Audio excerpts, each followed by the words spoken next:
People have often asked me why I care so much about politics and certain social issues, so I thought I'd give you some context and share with you my origin story. Welcome to the very first episode of Behind the Construct. And my story begins in the late 1970s when my family emigrated to the United States. We came from what our president calls today a shithole country, although we had a very comfortable lifestyle. We had our own house, we had a new car, I used to attend a private school for girls. I had a good education. We had nice clothes and good food to eat. So we weren't fleeing any kind of poverty or violence. We were actually doing quite well. But my father wanted to explore the opportunity to be able to research and complete his doctorate degree. So we moved to the United States, and so there begins a new journey for myself and our entire family. One of the very first memories that I really, really remember quite strongly was when I started going to school. I was very, very lucky that we lived in an area where public education was absolutely stellar, and actually it still is to this day. And so I was able to go to a public school that had actually a very large student population from international countries, because again, we had a close proximity to the university. The student population in the schools that I attended also reflected that international diversity. However, with that said, I also remember very, very clearly at the age of 7 in the second grade how many of the students used to actually cluster around similarities. Now, at the age of 7, you don't really have the words or the concept understanding of what is happening. But it was very clear to me that there were certain social structures and invisible lines or even invisible rules that even at the age of 7 and in second grade were in play in school. And I had never experienced this before because the school that I used to go to was probably mostly made up of middle class families, and we all kind of looked similar. So we all kind of used to congregate together. But that wasn't my experience when I came to the United States. In the United States, my experience in school actually was very quite lonely. I didn't really have many friends. The few friends that I did have were usually international students as well, because for the most part, we were international students considered outcasts by the white student population, for lack of a better term.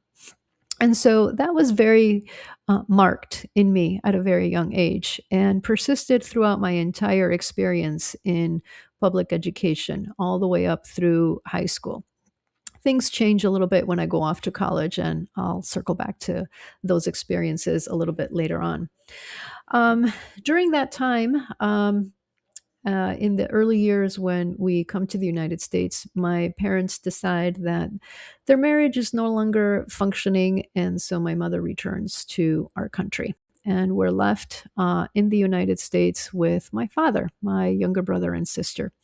And that also became a very pivotal moment for me because it's during this time that, with the absence of my mother, that there appears to be a lack of balance in our family. And my father now seems to revert back to traditional roles and traditional ideas and values of gender.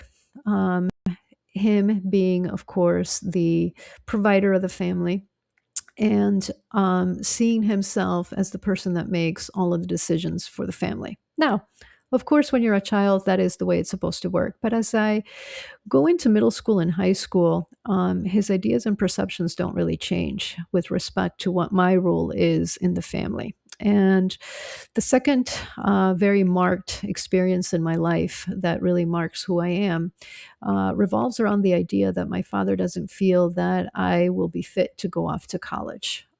Mostly because I'm the oldest and I'm female, and he felt then that my role, given my mother's absence, was to be caretaker of the family, to help him raise my younger brother and sister. And so my role would be to basically, in my opinion, be the stand in for the housewife. And this becomes a very, very important moment in my life because I had to make a decision if I was going to stay in the family home or if I was going to go off into the world and take a chance and see what would happen and pursue my own goals and dreams. And so during this time, I start to realize other social structures and that happen in society, and along the lines of the patriarchy.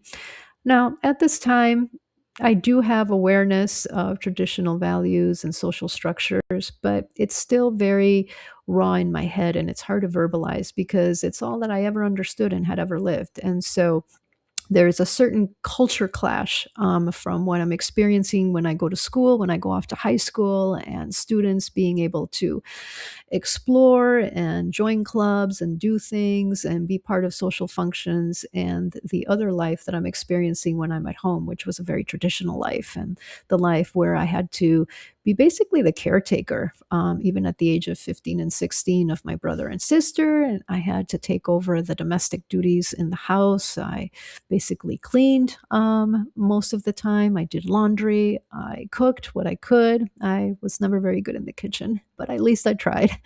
And my father is mostly absent from all of these things. And so I become locked in to a very traditional way of life at home. But when I go off to school, I am able to witness and to observe the liberty and the freedom that my fellow peers are able to live. And so these conflicts go on in my head for quite some time.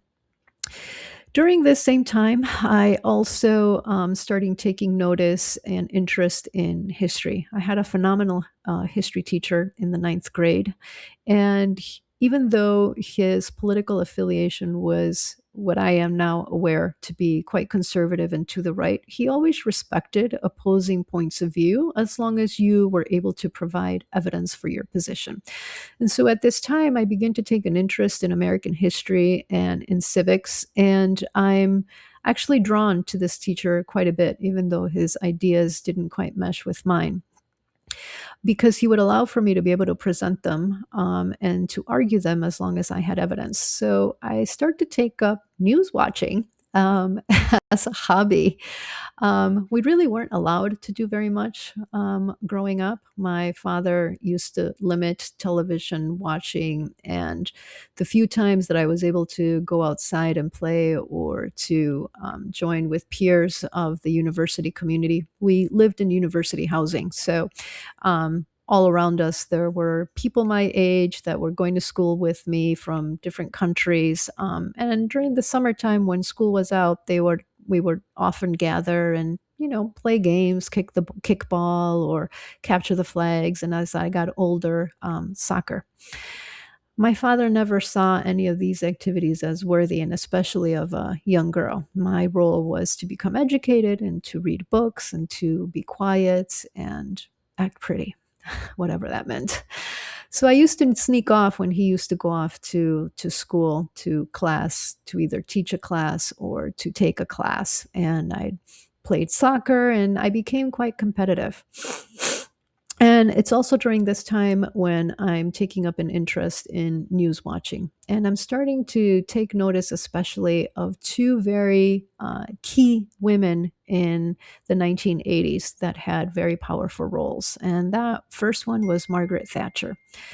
And even though her politics didn't quite agree with my thoughts, especially because of the situation that was going on in this time with South Africa, I really respected the authority that she commanded and the posture that she used to present and the confidence that was very clear and observable.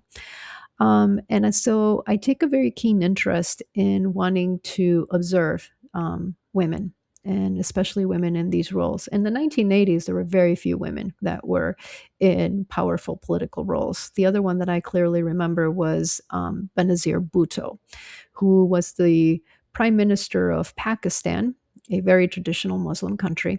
And it was very interesting to me that she was able to rise to the position of prime minister. Now, if I recall correctly, it was because her father had been assassinated, and so she ended up taking his position. But nonetheless, the fact that the country would accept a woman, especially a traditional country, to be their leader was very interesting to me.